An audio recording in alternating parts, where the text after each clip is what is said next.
আমি এখন আছি শ্রীমঙ্গল। আর শ্রীমঙ্গলে হচ্ছে আমাদের ছোটন ভাই কুমিল্লার ওনার একটা রিসোর্ট, তার নাম হচ্ছে রোদেলা ইকো রিসোর্ট।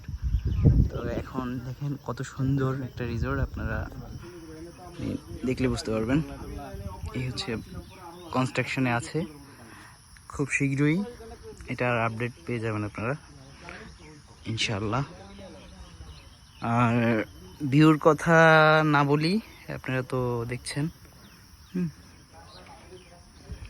একদম প্রিমিয়াম একটা ভাইব যেটাকে বলে আর কি, অনেক সুন্দর, মানে